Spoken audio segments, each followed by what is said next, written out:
Red టీవీలో మీ వ్యాపార ప్రకటనల కోసం ఈ నంబర్ ని సంప్రదించండి 6281747728. Hi viewers, welcome to our channel. ప్రస్తుతం మనతో పాటు అమరావతి బహుజన జేఏసీ పోతుల బాలకోటయ్య గారు ఉన్నారు. వారితో ఒకసారి మాట్లాడదాం. సార్ నమస్కారం. సార్ నమస్తే సార్, టీడీపీ జనసేన కలిపి మరి మొన్న చూసాము 99 మంది అభ్యర్థుల లిస్ట్ అయితే ప్రకటించింది. ఇటువైపు చూసుకుంటే వైసీపీ దాదాపు విడతల కొద్దిగా ఒక 80 వరకు అయితే ప్రకటించడం జరిగింది. సో ఇటేమో వైసీపీలో చూస్తే ఎంతోమంది ఇన్ఛార్జీలు మార్చేస్తున్నారు, కొంతమంది రిజైన్లు చేసి టీడీపీలోకి వస్తున్నారు, టీడీపీలో రాని వాళ్ళు వైసీపీలో షిఫ్ట్ అయిపోతున్నారు. అంటే ఒక షఫ్లింగ్ అయితే రెండు పార్టీల్లో కూడా జరుగుతుంది. మరి దీని దృష్ట్యా మరి వచ్చే ఏపీ పాలిటిక్స్ అంటే మీ దృష్టిలో మీరు ఒక ఉద్యమ నేత బహుజన జేఏసీ కాబట్టి మీ ఒపీనియన్లో ఈ పాలిటిక్స్ అన్ని ఎలా జరగబోతున్నాయంట? ఆదిత్య గారు ధన్యవాదాలు. సాధారణంగా ఏ ఎన్నికల్లోనూ జరిగే ప్రక్రియ ఇది. పార్టీల తర్వాత అభ్యర్థులు నిర్ణయిస్తారు. అవును. ఒక్కసారిగా 175 మంది ఒకేసారిగా అభ్యర్థులు నిర్ణయిస్తే ఆ పార్టీ మునిగిపోతుంది, గల్లంత అయిపోతుంది. అవును. ఎందుకంటే దఫాల వారీగా ప్రకటిస్తుంటేనే మంటలు వస్తుంది. ఒక్కసారిగా ప్రకటిస్తే తట్టుకోలేవు. ఆ పనిలో భాగంగా జగన్మోహన్ రెడ్డి గారు కూడా 4 దఫాలుగా దాదాపు ఆయన 100కు పైగా ప్రకటించాడు. అవును. మొన్న చంద్రబాబు నాయుడు గారు, పవన్ కళ్యాణ్ గారు ఆధ్వర్యంలో 90+5 దాదాపు 99 అభ్యర్థుల్ని ఉమ్మడి పొత్తులో భాగంగా ప్రకటించారు. అవును.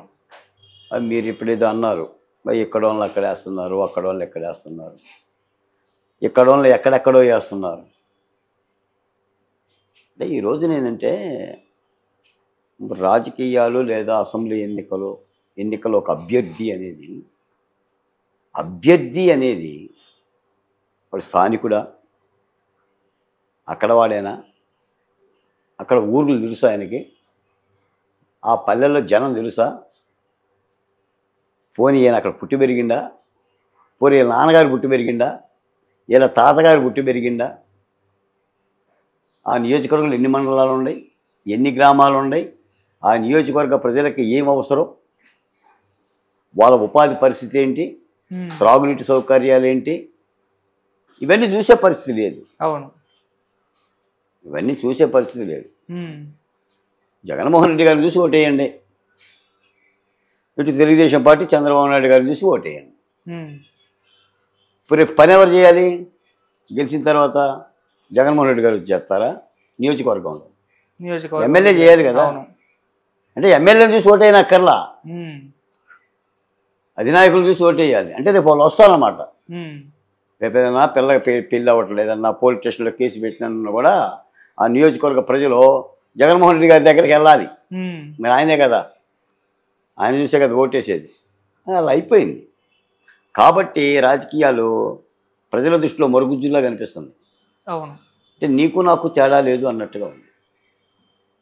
సహజంగా రాజకీయాలు ఒక మాట ఉంది, అన్నీ ఆ చెట్టు పక్షులే, ఆ గూటి కొంగలే, ఆ తాను గుడ్డలే అంటుంటారు. అవును. అంటే నువ్వు చేస్తున్న పనికి నేను చేస్తున్న పనికి తేడా లేకుండా పోవటం. ఇప్పుడు ముఖ్యంగా ఏంటంటే ఆంధ్ర రాష్ట్రాన్ని కాపాడుకోవాలనేది మా ఆనందం. ఓకే. మా గోలంతా ఏంటంటే రాష్ట్రాన్ని కాపాడండి. ఎవరు చెప్తున్నాం? ప్రతిపక్ష పార్టీలు చెప్తున్నాం. ఆ కాపాడుకునే వాళ్ళు బాధ్యతగా ఉండాలి. తప్పులు చేసిన జగన్మోహన్ రెడ్డి గారి బాధ్యతగా ఉండాల్సిన పని ఏం లేదు. ఆయన బాధ్యతగా ఉంటే రాష్ట్రం అట్లా ఉండదు.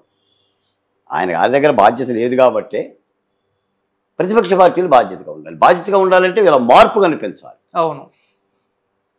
సాధ్యమైనంత వరకు ఆ ప్రాంత ప్రజల మన్నిక, మచ్చిక, ప్రేమ, చొరగొన్న వాళ్ళకి సీట్లు ఇచ్చుకోవాలి.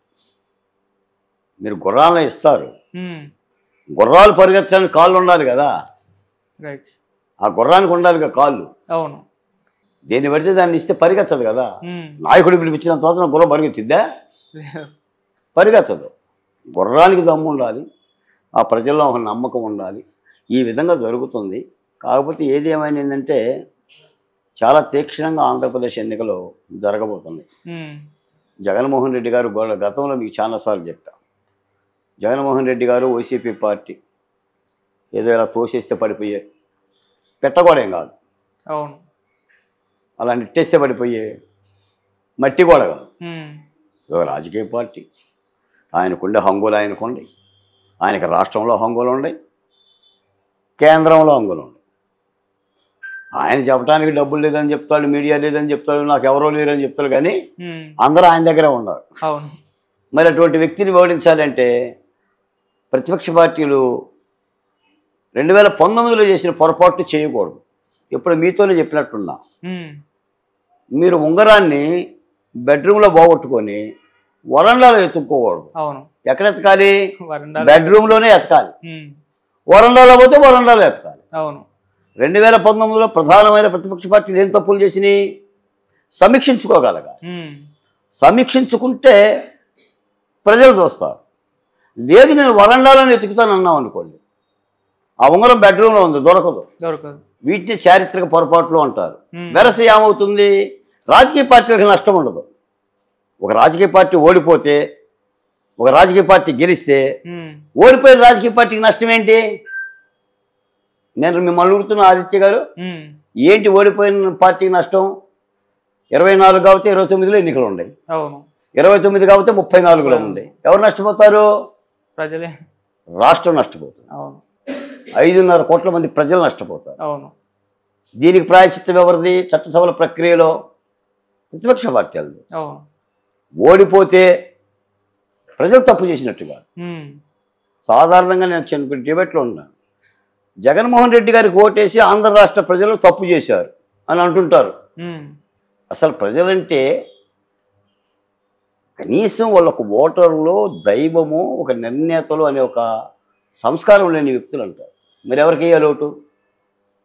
నీ మధ్య నా మధ్య యుద్ధం జరుగుతుంది, ప్రజలు ఆశీర్వదించాలి. మీరు మీ పద్ధతిలో ప్రజల్ని మన్నిక మీరు చొరగొనాలి, నా పద్ధతిలో నేను చొరగొనాలి.